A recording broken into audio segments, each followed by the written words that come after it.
They found him where the forest met the frost, starving, injured, abandoned in a cage that hadn't been opened in weeks. He didn't roar, he didn't fight, he just waited for someone, for something, and half a mile away.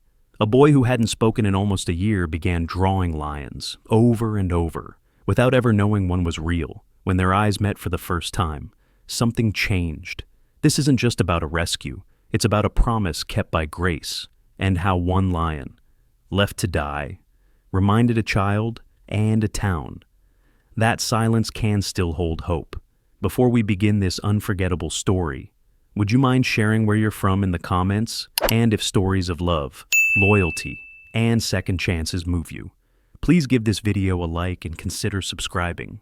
The circus had packed up and rolled out of Willow Creek just as the season shifted into its coldest breath. Tire tracks cut across the muddy fields near the forest, leaving behind only broken stakes, paper flyers caught in bramble, and one forgotten soul. At the far eastern edge of town, where the pine trees leaned heavy with frost and the wind carried only the sounds of silence, a wooden cage stood half buried in needles and rot. The cage was crude, nailed together from old lumber and chicken wire, with mold creeping along its corners. Inside it lay a lion. He was large, once majestic, now a shadow of himself. His ribs pressed against his thinning golden coat, patches of fur missing where wounds had scabbed and festered. One of his hind legs was stiff, swollen around the joint, and the flies buzzed lazily around his eyes, undisturbed by swats. The lion, unmoving, barely blinked. His name was not known to anyone, but for now, he was simply the lion. No food had been left in his trough, no bowl for water, just straw, sour, damp, and blackened with mold. That was what he chewed when the ache in his belly grew unbearable. And still, he waited. Across town. No one dared approach the cage. Word had gotten out. A lion's been left in the woods, the townsfolk whispered. Crossed the street, turned their pickups around. It's dangerous, they said. Someone's gonna get hurt. And so, the lion was left there, cold, starving, forgotten. But not by everyone. Just over a mile away, in a small house with cedar siding and a chimney that always smelled of pine ash. A boy sat with his knees drawn up in bed. His name was Ethan Sullivan, and he was 12 years old, slight for his age, with pale skin and a curtain of uncombed brown hair. Ethan had the quiet of someone who had seen too much. Too young. He hadn't spoken in months, after the accident that took his parents. Ethan had come to live with his grandfather in Willow Creek. The man tried his best, built a swing out back, cooked eggs every morning, kept a jar of colored pencils by the kitchen table. But Ethan didn't speak, he didn't play, he only drew, and every day this week. He had drawn the same thing, a lion. Not just any lion, but a lion with hollow eyes, a lion curled beneath wooden beams, a lion whose gaze seemed to be waiting for someone who never came. Each drawing was nearly the same, just in different poses, lying down, pressed against a wall, sitting with his head low, always alone, always silent. No one had told Ethan about the lion at the forest's edge, but still. He drew, and far out near the frost-lined trees, the lion waited, unmoving, quiet. Hope clung to him, like the last warmth of a dying fire. He didn't know that the world had forgotten him. He only knew how to wait. The sun had barely broken over Willow Creek when Rachel Morgan received the call. She was in the middle of measuring frostbite damage on a rescued red fox when her radio crackled. The voice on the other end was terse and uneasy. It wasn't often that a report like this came through. Abandoned lion, eastern woods, still alive. Rachel froze. She was 34, lean and compact with calloused hands and a steady way of moving. Her hair was auburn, tied up messily into a bun that had lost shape hours ago.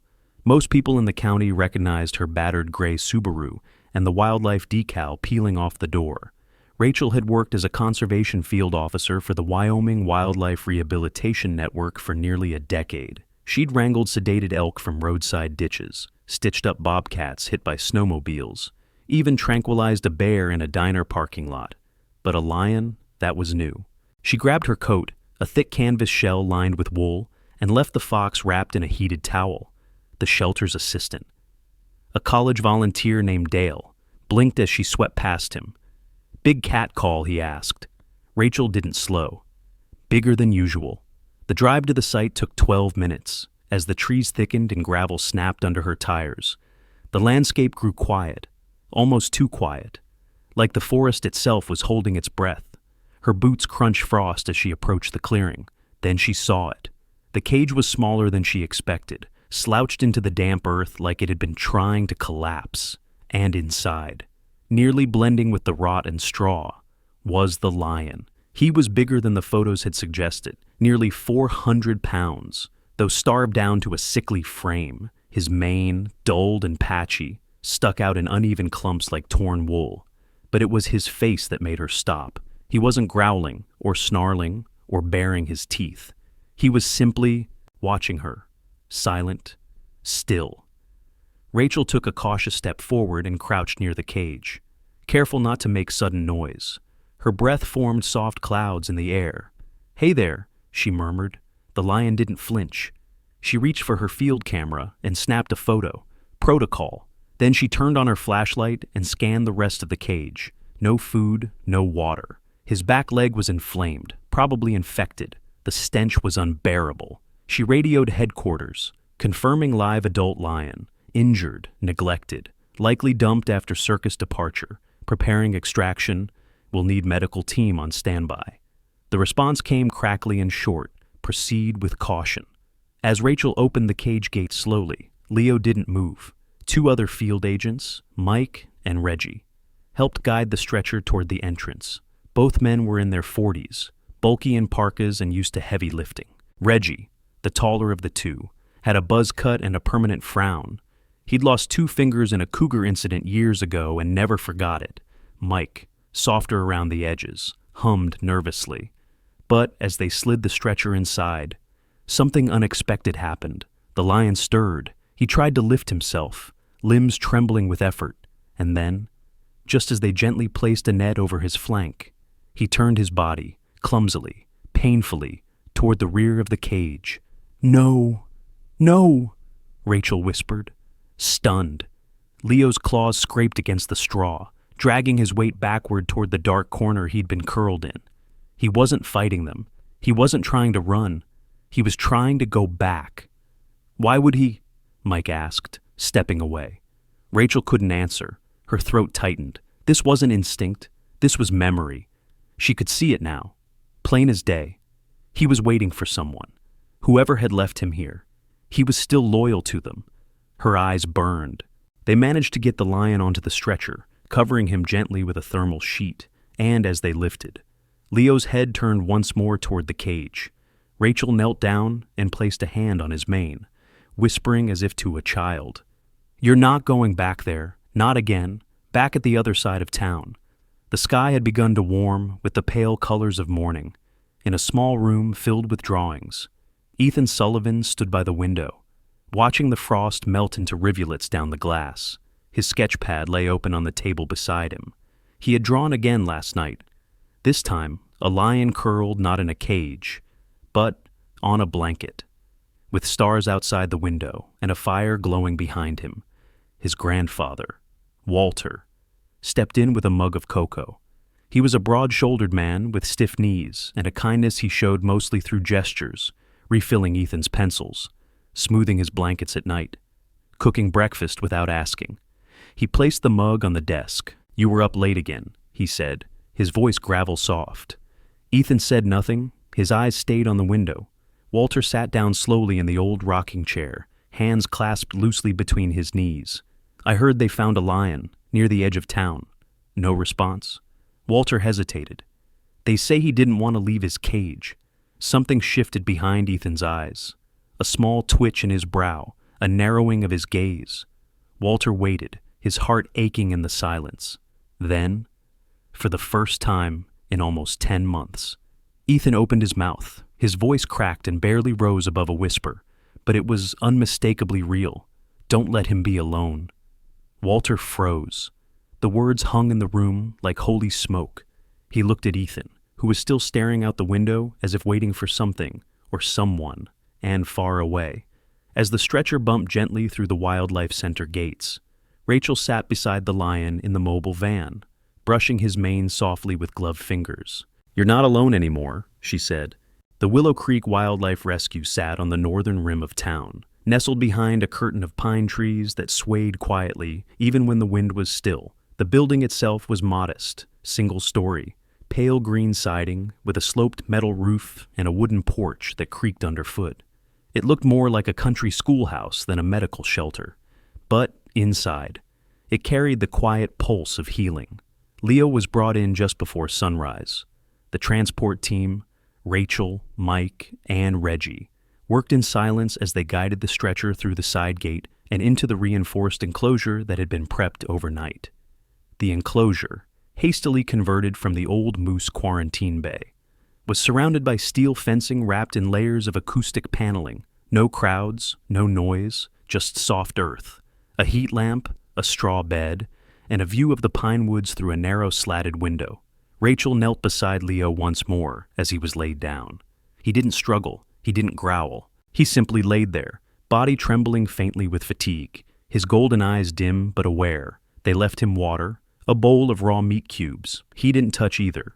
Rachel, after checking vitals and logging the intake details, sat quietly on the bench outside the enclosure. The morning air was sharp, her breath clouding in the light. She pulled out a paperback from her coat pocket, a tattered copy of The Call of the Wild, and began to read aloud. She didn't know why. Maybe it was the quiet, or maybe it was the way his eyes flickered when he heard her voice.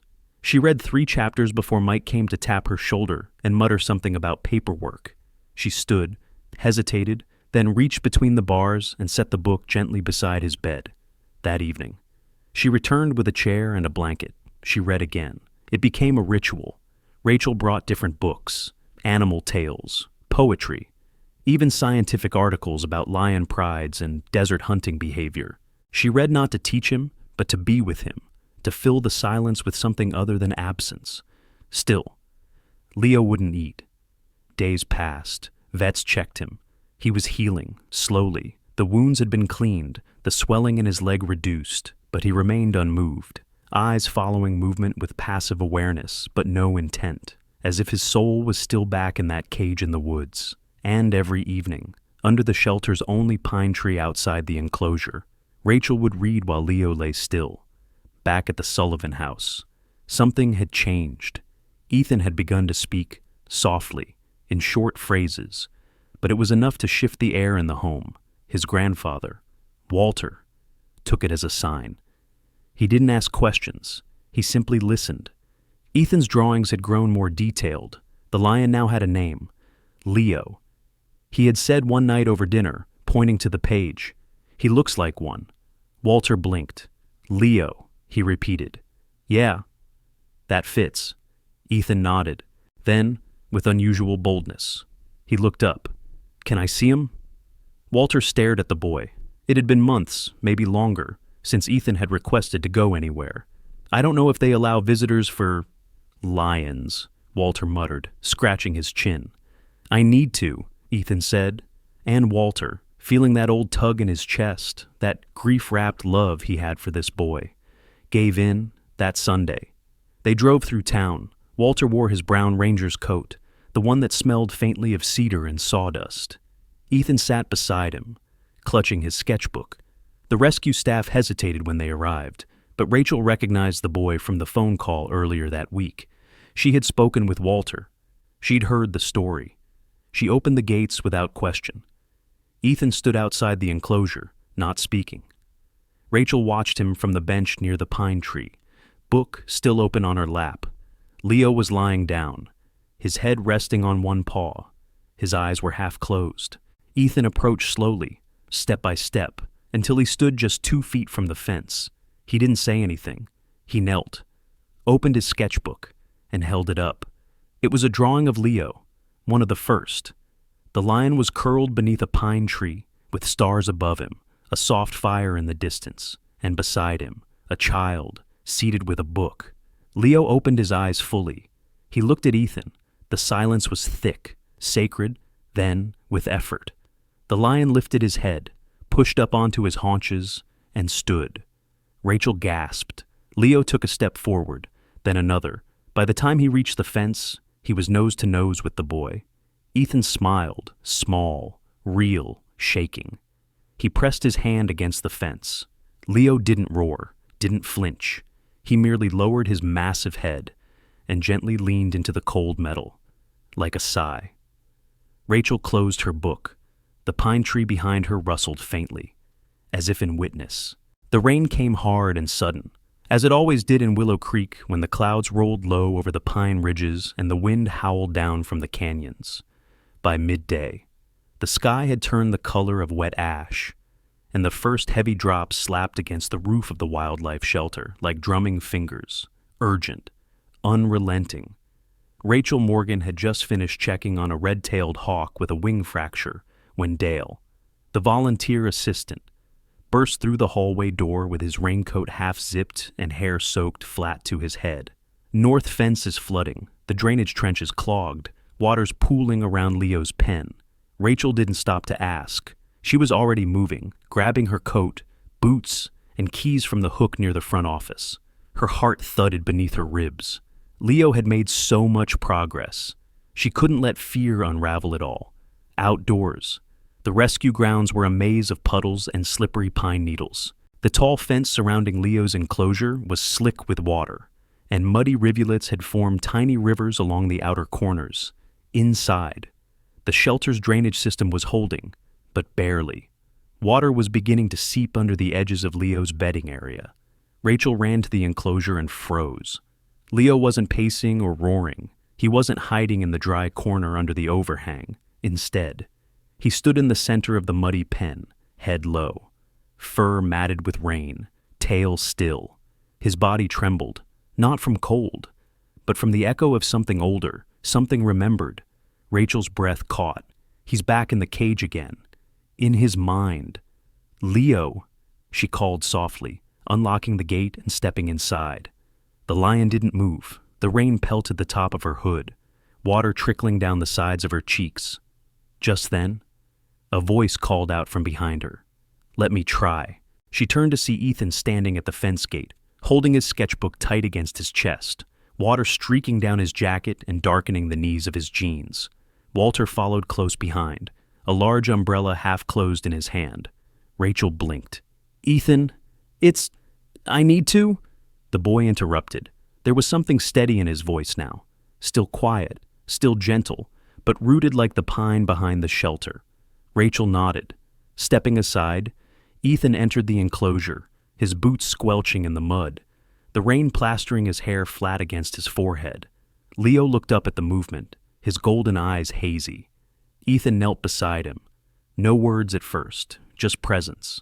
The boy sat, crossed his legs in the pooling water, opened his soaked sketchbook, and held it out. One of the pages fluttered in the wind before being pinned by his hand. A new drawing. It was Leo, lying beside a boy under a tree, both of them surrounded by rain. "You're not waiting alone anymore," Ethan whispered, voice barely louder than the storm around them. Leo blinked slowly, his trembling eased. Then, astonishingly, the lion lowered his massive head and rested it gently beside Ethan's knee, pressing into the boy's leg with a soft rumble in his throat, something between a sigh and a purr. Rachel stood at the edge of the pen, her throat tight. The image, the child, and the lion, side by side in the rain, burned into her memory. She could feel something shift, not just in Leo, but in Ethan too. From the shelter porch, Walter watched with a hand pressed to his chest. The man who once saved hikers from wildfires now stood helpless against a different kind of rescue, one happening not through action, but through stillness. Later that evening, as the rain slowed and the clouds began to pull apart into streaks of gold and gray, Rachel returned to the enclosure with fresh bedding and warm towels. Leo had eaten for the first time in days. Not much, just a few bites, but enough. "Good boy," she murmured, drying the edges of his fur. Ethan helped silently, replacing straw and laying down a new blanket beside the sleeping lion before leaving. He whispered something again. Rachel didn't hear it clearly, but she saw the way Leo's tail flicked once in response. Back in the office, Rachel logged the day's events. When she reached the field for behavior notes, she paused, pen hovering above the page. She wrote, Severe rain, enclosure flooded partially. Subject showed signs of regression. Child visitor initiated physical and emotional contact. Result: stabilized behavior, evidence of mutual emotional bonding. Recommendation: increase supervised interaction. Note: Ethan may be Leo's key. Spring arrived slowly in Willow Creek, slipping in through the thawed earth and the scent of pine needles after rain. The snow had melted weeks ago, leaving behind patches of rich brown soil and the green promise of new beginnings. At the edge of the forest, where shadows once loomed over an old, forgotten cage, something new was being built. It was no longer just a wildlife shelter. The new sign, freshly painted in deep green and gold, read, "Leo's Haven, a sanctuary for the waiting." The building beneath it still bore the familiar sloped roof and quiet pine backdrop, but now, a larger fenced enclosure stretched behind it, carefully designed with grassy mounds, trees for shade, a small man-made pond, and quiet paths lined with smooth stones. It had taken months of paperwork, fundraising, and Rachel's relentless determination. But it was real. Rachel Morgan stood by the edge of the new welcome path, watching volunteers set up folding chairs and a modest wooden podium. She wore a denim jacket over her usual olive green work shirt, a clipboard tucked under one arm. Her face looked different these days, softer around the mouth, the kind of softness that grows when grief begins to heal into purpose. Leo had changed too. The lion who once lay shivering in moldy straw now stood proud behind the inner fence, his golden coat clean and thick, his mane fully grown and blowing gently in the breeze. His eyes still carried that quiet depth, but now there was peace in them, a steadiness that made even strangers stop and marvel. Rachel turned as Ethan approached, walking alongside his grandfather. Ethan, now 13, wore a clean gray sweatshirt with a hand-drawn lion patch stitched to the chest, one he'd made himself in art class. His hair had grown longer, curled a bit at the back, and his eyes were clear in a way they hadn't been in years. Walter Sullivan walked beside him with a careful pride, his cane tapping against the path, wearing a ranger badge pinned to his chest that hadn't been worn since retirement. It shined again, like he'd polished it just for today. "Ready?" Rachel asked, lowering her clipboard. Ethan nodded. The guests began to arrive. Locals, wildlife supporters. A few curious townspeople who once feared the lion now named their gardens after him. Among them was Miriam Alvarez, the town librarian, a warm-eyed woman in her early 60s with a braided silver bun and a cane wrapped in floral ribbon. She'd helped Rachel with grant paperwork and never missed a single story time with the kids, even if it now included tales about a lion. There was Terry Knox, a retired firefighter with a thick mustache and a handshake like a hammer. He had offered free labor when building the fences and had insisted on installing a handmade bench near the enclosure, carved with the words, "For the ones who waited." Oh, and of course, Sarah Whitmore, the mail carrier who had discovered the cage that day so many months ago, now stood quietly near the front. She wore a clean blue postal jacket and held a small paper bouquet, her eyes glistening with unshed tears. Rachel stepped to the microphone first, welcoming everyone with a steady voice. She spoke of healing, of patience, and of a lion who taught them all how to sit with sorrow until it softened. Then she turned to the podium. Today, someone very special will close this ceremony. He was the first one Leo truly saw, and he's the reason this haven exists. She motioned to Ethan. The crowd quieted as the boy walked up. Ethan took his place at the wooden podium. The mic was lowered to his height. His hands trembled slightly, but he didn't falter. He looked out over the people, then back at Leo, who stood behind the inner fence watching him with calm, unblinking eyes. Ethan cleared his throat. "Don't let anyone be alone when they're waiting," he said, voice quiet but steady. That was all. The crowd went still. Rachel pressed her hand to her heart. Sarah sniffled audibly. And Leo, as if moved by something unseen, stepped forward and lay down beside the fence, his massive head turning toward the gathering, not as a threat, but as presence, as acceptance, as peace. The applause came gently, respectfully. As the sun dipped behind the trees, the last golden light poured over the sanctuary, casting long shadows and soft halos. The place where a cage once rotted was now a garden, The place where silence once hurt was now full of quiet that healed. Later that evening, as the guests departed, Rachel found Ethan by the pine tree just behind the enclosure. He sat on the same bench Terry had built, sketchbook in his lap. "What are you drawing now?" she asked. Ethan tilted the page. It was Leo, drawn not in a cage, not in the rain, but standing beside a boy, a field of wildflowers stretching behind them. In the sky, small birds flew above the pine tips. "They're not waiting anymore," he said. Rachel smiled, tears in her eyes. "No, they're not." And from behind the fence, Leo closed his eyes, rested his chin on his paws, and exhaled into the soft hum of twilight. Sometimes, the ones left behind are not broken. They are just waiting for someone to believe they are worth saving.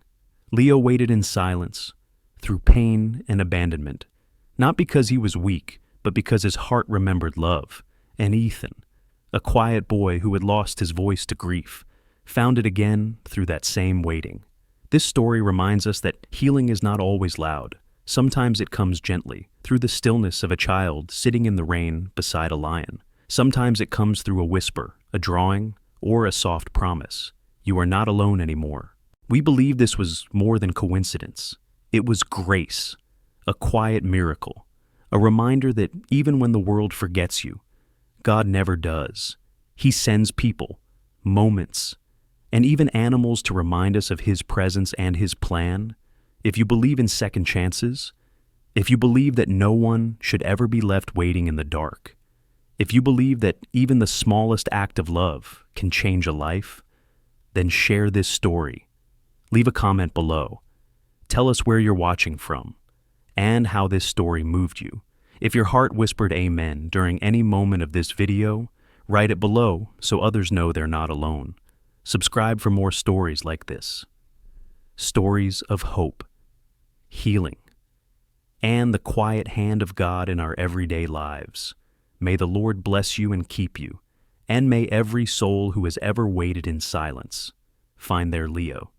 Type amen in the comments if you believe that miracles still happen.